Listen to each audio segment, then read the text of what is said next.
तो चलिए आज हम बात करते हैं अनंत विस्तार के दो आवेशित चादरों या पृष्ठों के कारण वैद्योच्छेद।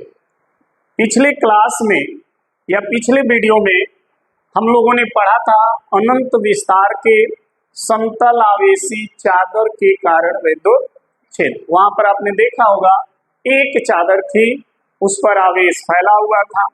ठीक है, जो चादर होता है उस पे जो आवेश इधर होगा वही आवेश इधर भी होगा, दोनों सतह पर सेम आवेश रहेगा, क्योंकि वो चादर है ना इतना पतला है कि इधर का भी उधर रहेगा।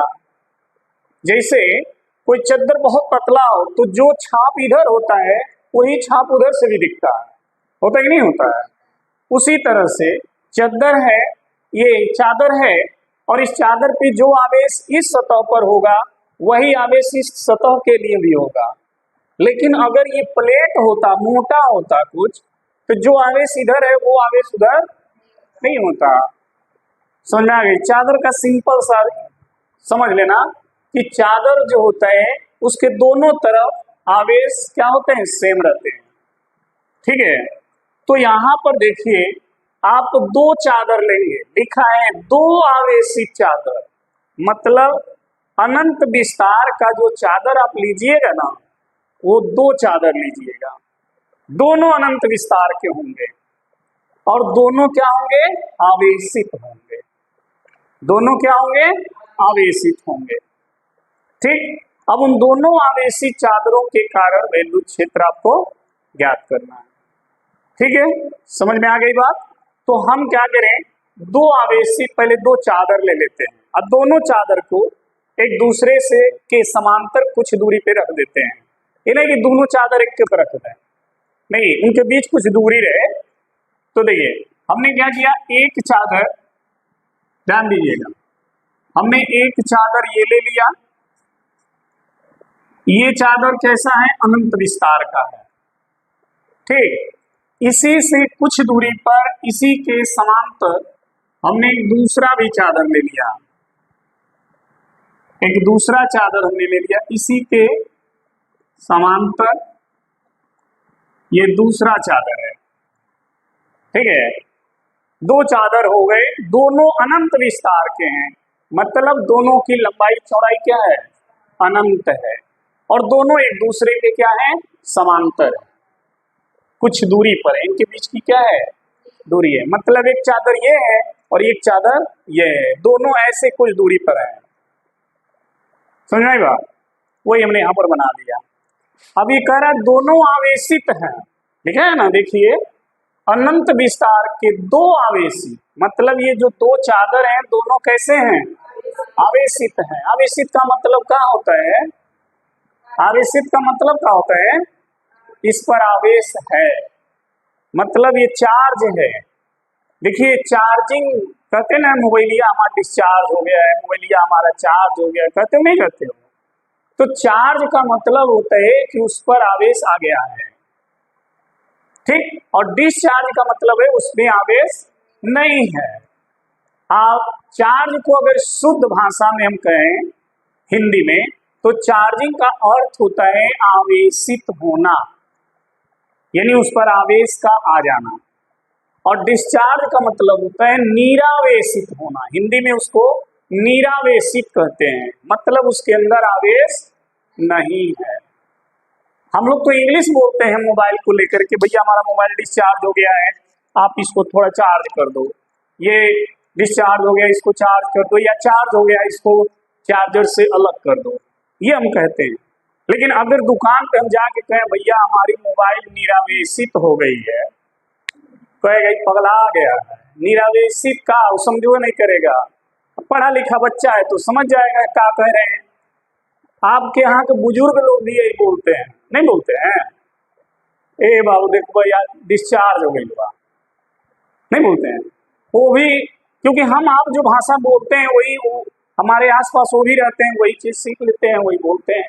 अब डिस्चार्ज का कितने लोग नहीं समझते हैं, डिस्चार्ज का मतलब क्या होता है, लेकिन डिस्चार्ज का अगर हिंदी आप निकालिएगा ना तो निरावेशित या अनावेशित, समझ में आई बात। चार्ज का मतलब आवेशित, ठीक। तो यहां पर ये दोनों जो चादर हैं वो कैसी हैं, आवेशित हैं, यानी इस पर आवेश है, ठीक। अब आप थोड़ा दिमाग लगाइए, क्या दोनों चादर पर एक ही आवेश हो या दोनों चादर पे अलग अलग आवेश हो, ठीक। मान लीजिए कुछ समय के लिए कि अगर दोनों चादर पर समान नेचर का आवेश हो, मतलब दोनों पे धन धन आवेश हो या दोनों पे ऋण ऋण आवेश हो, तो वैद्युत क्षेत्र क्या होगा। यदि एक पे धन और एक पर ऋण हो तब वैद्युत क्षेत्र, भाई ऋण भी तो आवेश है, इसमें कहीं ऐसा लिखा है क्या, कहीं लिखा है कि एक पे धन हो एक पे ऋण हो या दोनों पे धन धन हो या दोनों पे, ऐसा तो नहीं लिखा है ना। क्या लिखा है, आवेशित केवल लिखा है।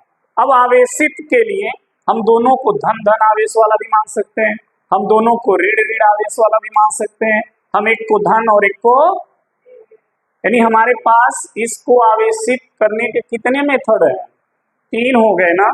या तो हम माने कि ये भी धन ये भी धन, या तो हम माने ये ऋण ये भी ऋण, या तो हम माने एक धन और एक, यानी हमारे पास 3 कंडीशन है। समझ में आ गई बात, वैद्युत क्षेत्र ज्ञात करने का। तो चलिए हम पहला कंडीशन अपनाते हैं, मान लेते हैं कि दोनों चादर पे समान नेचर के आवेश हैं, दोनों चादर पे समान नेचर, नेचर का मतलब प्रकृति, इसका प्रकृति यानी धन या तो ऋण, यही उसका नेचर। आवेश के 2 ही नेचर होता है, एक धन और एक ऋण। तो अगर समान नेचर के होंगे दोनों आवेश तो इसका मतलब दोनों पे धन धन होंगे या तो दोनों पे ऋण ऋण होंगे, ठीक है। देखिए अब समझिएगा, ये 2 चादर हमने जो लिया है ना, 2 चादर जो हमने लिया है ये अनंत विस्तार का है, ठीक।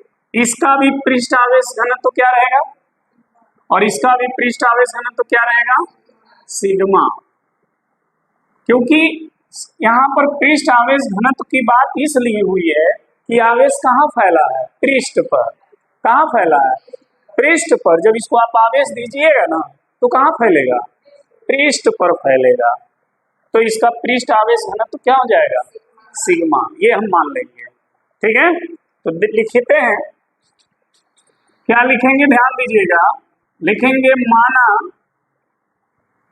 2 माना अनंत, माना अनंत विस्तार के 2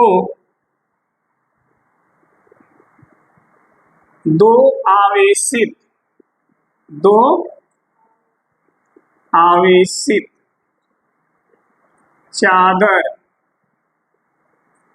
फर्स्ट और सेकंड, एक चादर फर्स्ट है और एक चादर सेकंड, या कोई नाम दे दीजिए, एक्स वाई जो भी देना दे सकते हैं आप। तो 2 आवेशित चादर फर्स्ट एंड सेकंड, ये फर्स्ट और ये सेकंड, फर्स्ट और सेकंड एक दूसरे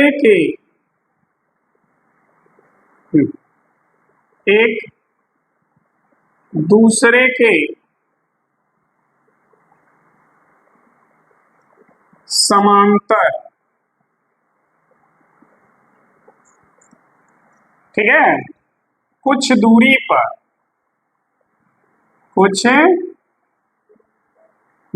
पर स्थित हैं। हमने मान लिया कि अनंत विस्तार के 2 आवेशित चादर फर्स्ट और सेकेंड एक दूसरे से कुछ दूरी समांतर कुछ दूरी पर स्थित हैं। तो इन चादरों का पृष्ठ आवेश घनत्व तो क्या है, सिग्मा है। अगर हमसे कोई कहे कि क्यों पृष्ठ आवेश घनत्व की यहाँ बात कर रहे हैं, तो सर ये दोनों चादर कैसे हैं, आवेशित हैं, और चादर पे जो आवेश का वितरण होता है, फैलाव होता है, वो किस प्रकार होता है, पृष्ठीय वितरण के रूप में होता है इसलिए हम यहाँ पर पृष्ठ आवेश घनत्व सिग्मा की बात कर रहे हैं। ठीक है, यहां लिखेंगे जिनका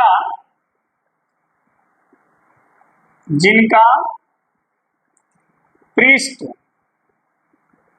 आवेश घनत्व क्या है, सिग्मा है। जिनका पृष्ठ आवेश घनत्व क्या है, सिग्मा है। ठीक है, अब देखिए दोनों चादरों के कारण वैद्युत क्षेत्र निकालेंगे। तो वैद्युत क्षेत्र निकालने के हमारे पास कितने कंडीशन यहाँ पर दिख रहे हैं आपको, 2 3 दिखेगा। देखिए एक, ये दोनों के बीच में हम निकाल सकते हैं, पहले वाले के बाहर निकाल सकते हैं, फिर दूसरे वाले के, ये 3 पॉइंट हैं जहां पर हम वैद्युत क्षेत्र ज्ञात कर सकते हैं। ठीक है, मान लीजिए दोनों पर आवेश क्या है, सेम है। दोनों पर आवेश क्या है, समान है। मतलब समझिए दोनों पे कौन से नेचर के आवेश हैं, धन धन आवेश हैं। येहू पे धन है, येहू पे धन है, लो धन, येहू पे धन कर देगा। दोनों पे आवेश क्या है, धन है। ठीक, समझ आई बात। अब इन दोनों समान आवेश के जो प्लेट हो गए, समान नेचर से आवेशित दोनों जो प्लेट हो गए, इनके बीच में वैद्युत क्षेत्र निकालेंगे और इनके बाहर निकालेंगे। यानी अगर हम यहाँ P1 मान लें, इसको P2 मान लें और इसको P3 मान लें। ठीक है, समझ आया। अब देखिए यदि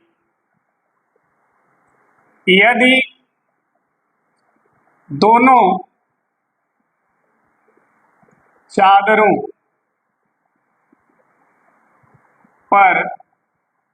समान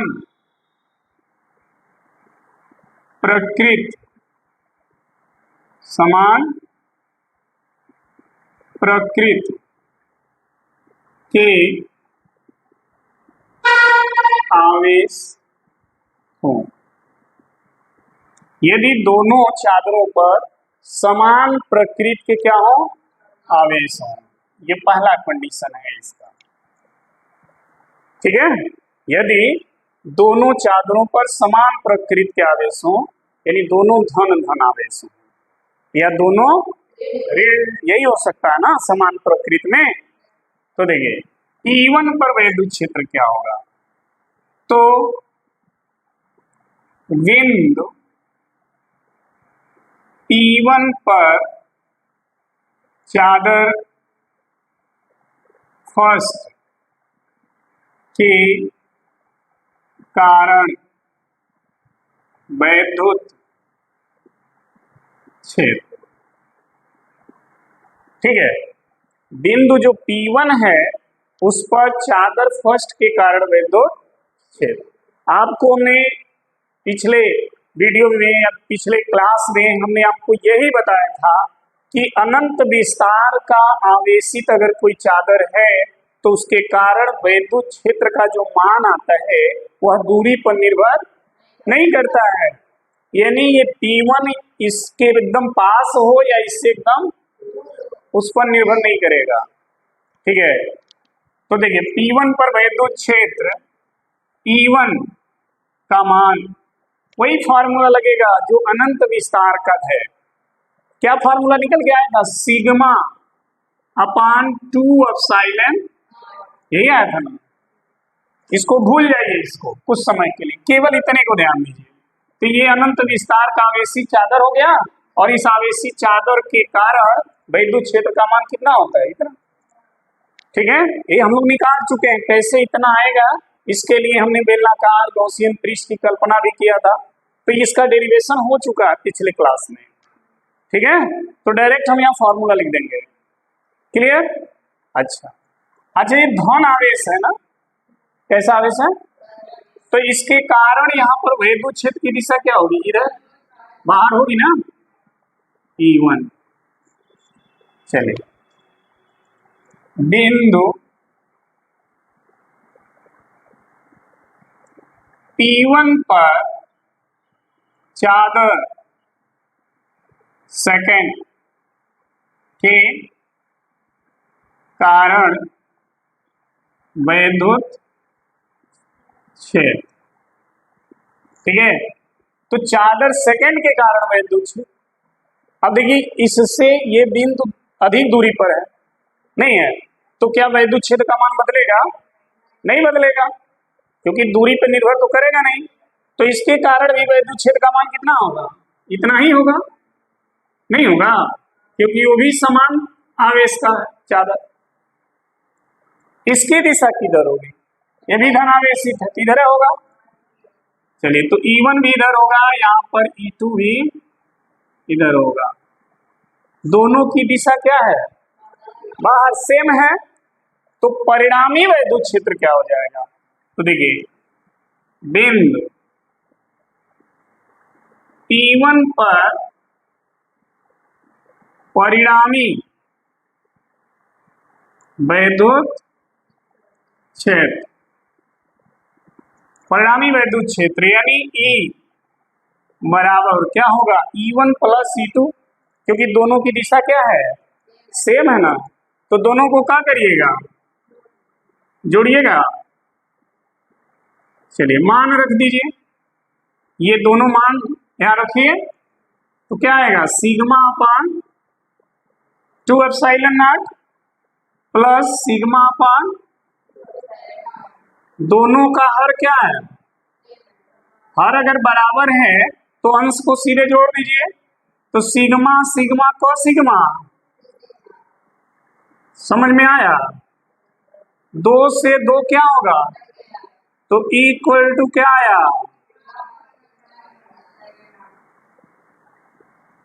आ गया।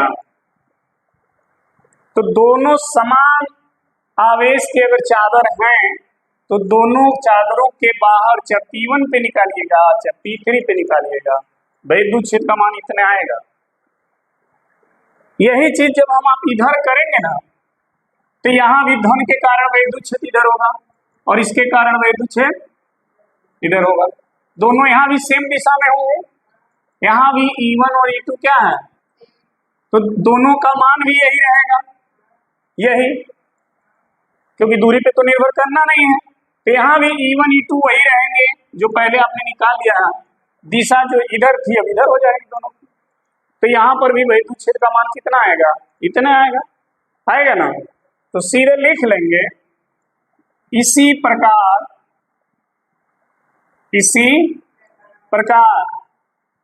चादर फर्स्ट और सेकंड के कारण P3 पर वैद्युत क्षेत्र ठीक इसी प्रकार निकालिएगा, तो क्या आएगा? इक्वल टू सिग्मा अपान, यही आएगा। समझ आ गया? यानी दो चादर आपके पास अगर है और दोनों चादरों पर आवेश समान नेचर का है, तो दोनों चादरों के बाहर वैद्युत क्षेत्र कितना होगा? सिग्मा अपान एप्सिलॉन नॉट होगा। ठीक, अगर ये दोनों धन धन है तब वो इतना होगा, अगर दोनों ऋण होगा तब भी इतना होगा। देख लीजिए, ऋण वाला भी देख लीजिए, देखिए ये धन वाला हो गया, ऋण वाले को देखिए, यदि दोनों चादरों पर, अजय एक मिनट, बीच वाला भी निकालना है तब ऋण वाले में चलते हैं। P2 पर अब देखिए, चादर फर्स्ट के कारण, चादर फर्स्ट और सेकंड के कारण इस पर P2 पर वैद्युत क्षेत्र, देखिए यहाँ पर दोनों चादर के कारण P2 पर वैद्युत क्षेत्र देखिएगा, यहाँ से है कौन सा आवेश है, तो इसके कारण यहाँ वैद्युत क्षेत्र किधर होगा? इधर बाहर होगा ना, इस चादर से बाहर क्यों, इसको भूल जाइए, इधर होगा, ये हो गया E1। अब इसको भूल जाइए, इसके कारण इस पर वैद्युत क्षेत्र इधर हो जाएगा, E2 किधर हो जाएगा, इधर होगा नहीं होगा, है भाई। इस चादर को भूल जाओ तो क्या दिखेगा, इस चादर के कारण इस पॉइंट पर वैद्युत क्षेत्र की दिशा E1 इधर, ठीक। अब इस चादर को भूल जाओ, इस चादर के कारण E2 इस P पर वैद्युत क्षेत्र की दिशा इधर, क्योंकि ये भी तो धन आवेशित है, और धन आवेश के कारण वैद्युत क्षेत्र क्या होता है, बाहर की ओर। तो अगर इसको अगर भूल जाओगे तो इस धन आवेश के कारण P पर वैद्युत क्षेत्र बाहर की ओर हुआ, और जब इसको भूल जाओ, ये देखो धन आवेशित है, तो इसके कारण P2 पर वैद्युत क्षेत्र किधर हुआ, इधर। ये दोनों वैद्युत क्षेत्र की दिशा एक दूसरे के ठीक क्या हो गई, विपरीत हो गई ना, क्या हो गई, विपरीत, के कारण P2 पर वैद्युत क्षेत्र E बराबर क्या हो जाएगा, E1 माइनस E2, क्या होगा, E1 माइनस E2 हो जाएगा। E1 और E2 का मान उतने आएगा जितना पहले यहां दिया उतने रहेगा, कारण दूरी पे तो निर्भर करना नहीं है, तो मान बदलेगा भी नहीं, दूरी बदलता तब ना मान बदलता, सॉरी दूरी पे निर्भर करता तब ना मान बदलता, तो दूरी पे तो निर्भर कर ही नहीं रहा, तो मान में कोई परिवर्तन नहीं होगा, ठीक है। तो दोनों का मान यहाँ पे आप रख, नहीं दिख रहा, चलिए यहाँ देखिए, अब दिखेगा, E1 E2 का मान दिख रहा है, ये मान जो है यहाँ पर यहाँ रख दीजिए, तो क्या आएगा, equal to sigma upon 2 epsilon minus sigma upon 2 epsilon, दोनों विपरीत है दिशा में तो माइनस हो जाएगा। अब देखिए ये प्लस और ये, तो कितना आया, 0। यानी अगर आपके पास दो अनंत विस्तार की चादर हो और दोनों पर समान नेचर का आवेश हो, ठीक, तो दोनों चादरों के बीच में अगर कोई बिंदु है और उस बिंदु पर आपसे वैद्युत क्षेत्र का मान निकालने को कहा जा रहा है, तो उसका मान क्या होगा, 0 होगा। लेकिन दोनों चादर के बाहर अगर पूछ रहा है, तो दोनों चादर के बाहर वैद्युत क्षेत्र कितना होगा, इक्वल टू सिग्मा अपॉन, कैसे हो रहा है, E1 और E2 का मान आप निकाल लेंगे, और ये दोनों मान क्या है, फॉर्मूला है अनंत विस्तार के आवेशी चादर के कारण वैद्युत क्षेत्र, इसी का वो फॉर्मूला है, ये मान निकाला गया है, कैसे आया है, तो डायरेक्ट वही फार्मूला इस चादर के लिए भी लागू कर दिया और इस चादर के लिए, देखा कि E1 E2 दोनों क्या हैं, सेम दिशा में, E1 इसलिए कि फर्स्ट चादर के लिए, और E2 इसलिए क्योंकि सेकेंड चादर के लिए, ठीक, दोनों का फॉर्मूला सेम है, दिशा सेम है, तो दोनों को क्या करिएगा, जोड़ लीजिएगा, जोड़ लेंगे तो ये आ जाएगा। लेकिन जब इधर अगर बात करें दूसरे चादर के बाहर, तो दूसरे चादर के बाहर भी देखिए दिशा क्या है, सेम है, दिशा क्या है, तो यहाँ भी E1 E2 का मान रख के जोड़िएगा ना, तो उतना आएगा। लेकिन जब दोनों चादर के बीच में आइएगा, तब यहाँ E1 E2 की दिशा क्या हो गई, एक दूसरे के ठीक विपरीत हो गई। क्यों हो गई, क्योंकि दोनों समान नेचर का आवेश है, तो पहला चादर अपने से बाहर की ओर लगाएगा, दूसरा चादर अपने से बाहर की ओर लगाएगा, तो दिशा क्या हो जाएगी, विपरीत हो जाएगी, क्या हो जाएगी, विपरीत हो जाएगी। जब दिशा विपरीत हो जाएगी तो परिणामी बल क्या होगा, दोनों के बीच परिणामी क्या आएगा, 0 हो जाएगा, ठीक है, समझ में आ गया। तो ये दोनों चादर जब धनावेशित थे तब 3 जगह आपने वैद्युत क्षेत्र निकाला, बाहर वैद्युत क्षेत्र है लेकिन दोनों के बीच में वैद्युत क्षेत्र नहीं है।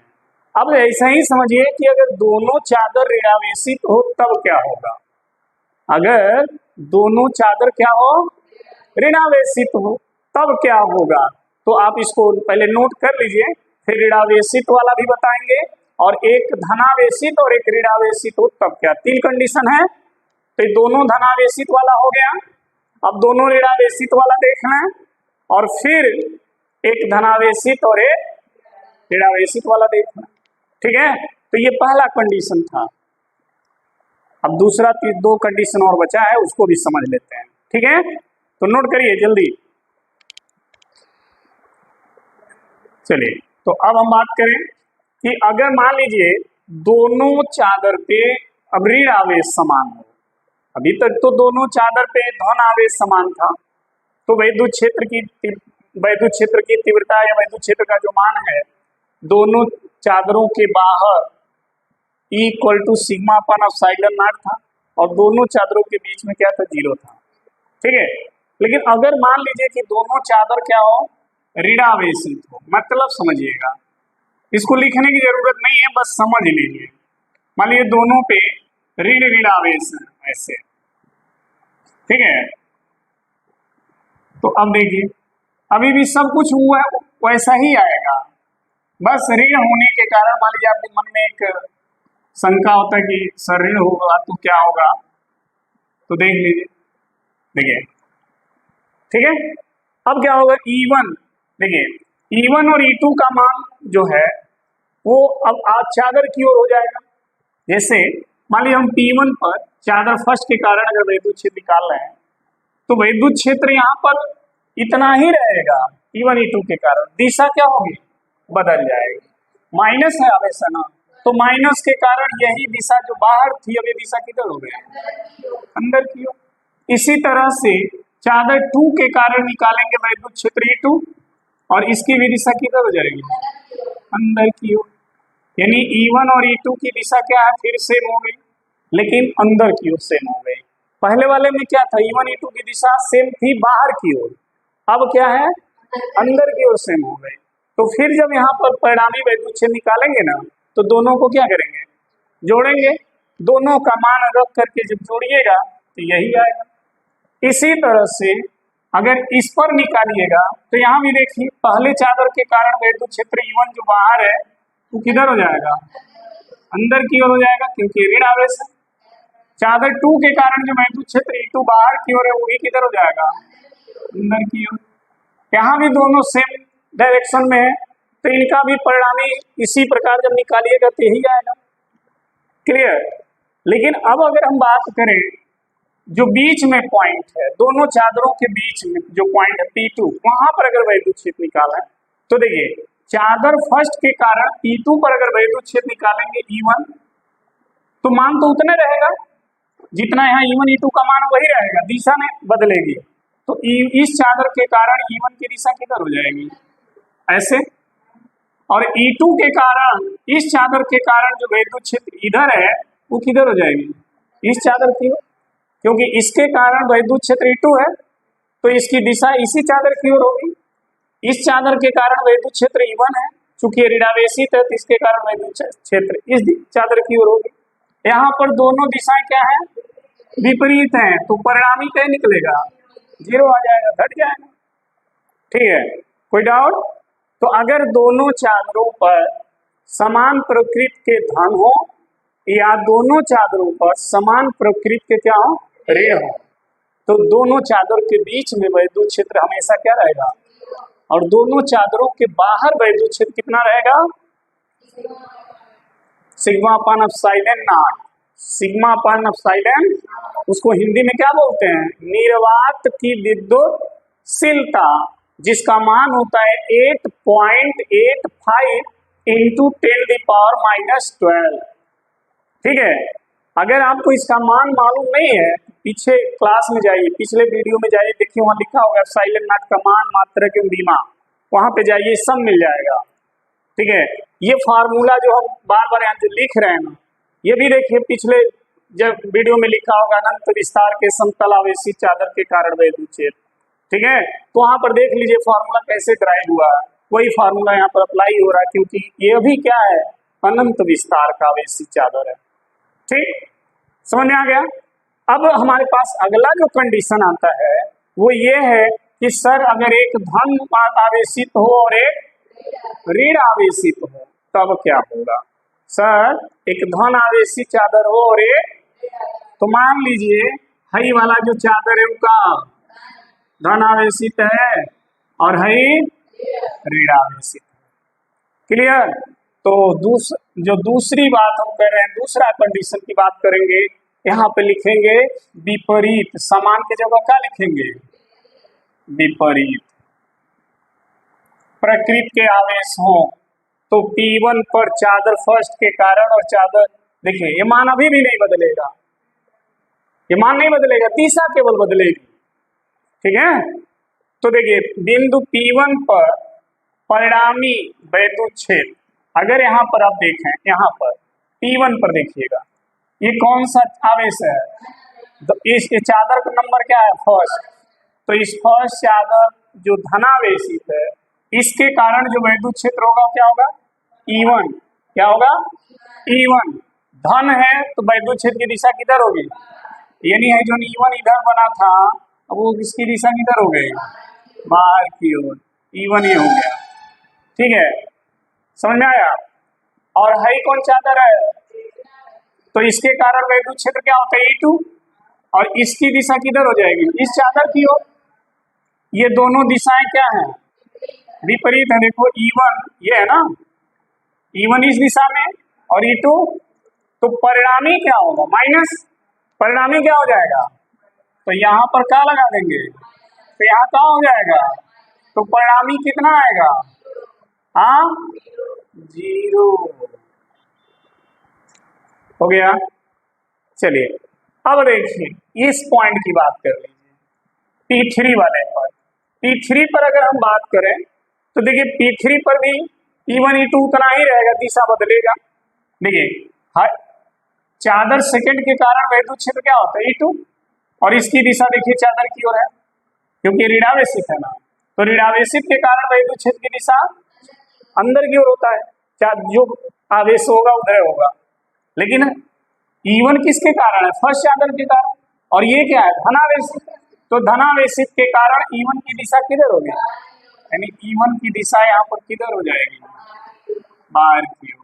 यहाँ भी देखिए दोनों क्या है, विपरीत है, तीन का भी परिणामी क्या आएगा, तो यहाँ क्या लिखना है, 0। समझ में आ गई बात। अब आ जाओ बीच में, ठीक है, धनावेशित और एक, और इनके बीच में वैद्युत क्षेत्र कितना होगा। ठीक, तो बीच में देखो E1 E2 वही है, बस दिशा बदल दो फट से। देखो धन आवेश, इसके कारण वैद्युत क्षेत्र किधर होगा, बाहर, और ऋण आवेश इसके कारण E2 होता है, इसकी वैद्युत क्षेत्र दिशा उसी ओर है, दोनों क्या हैं, सेम दिशा में हैं। तो परिणामी क्या करिएगा, प्लस करिएगा, हम काटे हैं ना, इसको क्या करेंगे, जोड़ देंगे, sigma upon 2 epsilon not plus sigma upon 2 epsilon, तो क्या आएगा बताइए, क्या आएगा, 2 सिग्मा अपान 2 एप्सिलॉन, 2 से 2, तो इक्वल टू क्या आ गया, हो गया। यानी अगर हमारे पास दो चादर हो और एक पे धन और एक पर ऋण हो, तो उनके बीच में वैद्युत क्षेत्र का मान सिग्मा अपन एप्सिलॉन नॉट होगा और बाहर 0 रहेगा। लेकिन अगर दोनों चादर समान आवेश के हो तो इनके बाहर वैद्युत क्षेत्र का मान ही होगा और बीच में वैद्युत क्षेत्र उल्टा हो रहा है, नहीं हो रहा है। तो ये ध्यान दीजिएगा, अगर आपके पास अगर इस तरह का कंडीशन आता है कि दो आवेशित अनंत विस्तार के आवेशित चादरों के बीच में वैद्युत क्षेत्र का मान ज्ञात कीजिए, जबकि दोनों चादरों पर विपरीत प्रकृति के आवेश हों, तो बीच में वैद्युत क्षेत्र पूछ रहा है कितना हो जाएगा, इतना। लेकिन अगर बाहर पूछता तो क्या आएगा, तो पहला आप काम काज कीजिएगा, E1 E2 का मान निकाल लीजिएगा। E1 E2 का मान डायरेक्ट किससे रखेंगे, अनंत विस्तार के आवेशित चादर के कारण वैद्युत क्षेत्र, वही सूत्र यहाँ पर E1 और E2 का मान हो जाएगा। क्यों, क्योंकि ये दोनों अनंत विस्तार के हैं, तो वही सूत्र यहाँ पे E1 हो जाएगा और E2 हो जाएगा। बस E1 E2 की दिशा आपको बदलना है, ठीक है, आवेश के अनुसार। परिणाम जहां पर दोनों दिशा सेम, वहां दोनों को क्या करिएगा, जोड़ दीजिएगा। जहां पर दोनों के दिशा विपरीत, क्या करिएगा, फटाफट निकल जाएगा। समझ में आ गया। तो ये आज का हमारा ये टॉपिक जो था, बहुत अच्छे से आपको हमने एक्सप्लेन कर दिया। आई होप आपको बहुत अच्छे से समझ में आया होगा। ठीक है, धन्यवाद।